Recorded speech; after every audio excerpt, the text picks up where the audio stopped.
ससुराल और मायके की दर्द की कहानी। ससुराल में वो पहली सुबह मुझे आज भी याद है। कितनी घबरा कर मैं उठी थी, ये सोचती हुई कि कहीं देर ना हो जाए।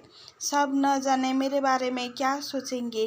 केवल एक रात ही तो नए घर में कटी थी और इतना सब कुछ बदल गया, जैसे आसमान में उड़ती चिड़िया को किसी ने मोती की लालच देकर पिंजरे में कैद कर लिया हो। शुरू के कुछ दिन तो यूं ही गुजर गए। एक दिन हम बाहर घूमने गए। जब हम वापस घर आए तो सासू माँ की आंखों में खुशी तो दिख रही थी, लेकिन केवल अपने बेटे के लिए ही। मैंने सोचा कि शायद नया नया रिश्ता है, एक दूसरे को समझने में कुछ वक्त लगेगा। लेकिन समय में जल्दी ही एहसास करा दिया कि मैं यहाँ बहू हूँ, इसीलिए मैं जैसा चाहूँ वैसा नहीं कर पाऊँगी।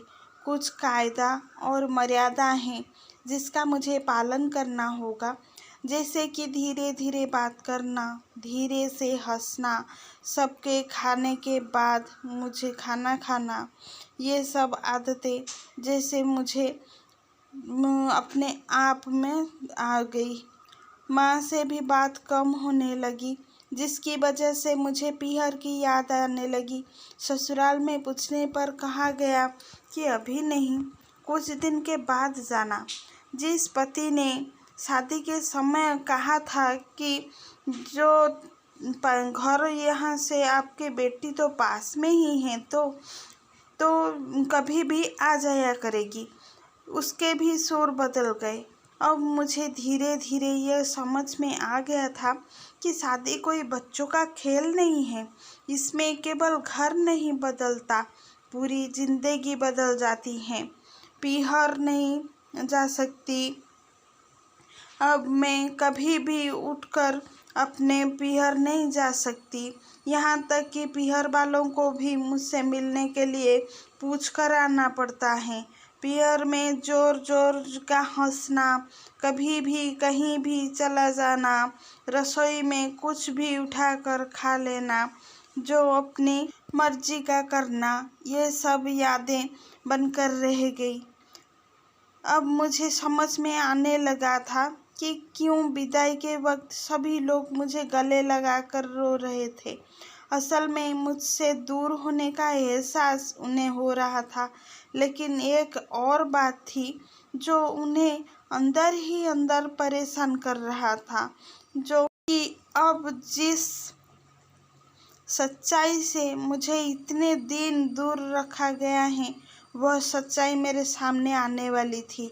पापा का ये झूठ कि मैं उनकी बेटी नहीं बेटा हूँ, अब और दिन नहीं छुप पाएगा। जो कि उनकी सबसे बड़ी चिंता थी कि अब उनका बेटा, जिसको कभी भी बेटी होने का एहसास नहीं कराया था, जीवन के इतने बड़े सच से सामना करने जा रही थी। वही माँ को भी चिंता सता रही थी कि उनकी बेटी अभी तक कोई एक काम भी नहीं किया करती थी और वो पूरे परिवार की जिम्मेदारी कैसे उठाएगी। सभी लोग मेरे इस विदाई और पराई होने का दर्द जान रहे थे, सिवाय मेरे, इसीलिए वो सभी लोग रो रहे थे। आज मुझे समझ आ गया कि उनका रोना गलत नहीं था।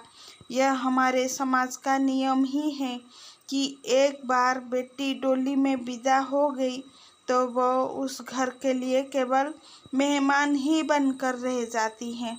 फिर कोई चाहे कितना क्यों ना कह ले कि यह घर आज भी तुम्हारा ही है, तो सच तो यह है कि अब वो कभी भी यूं ही अपनी पीहर नहीं जा सकती।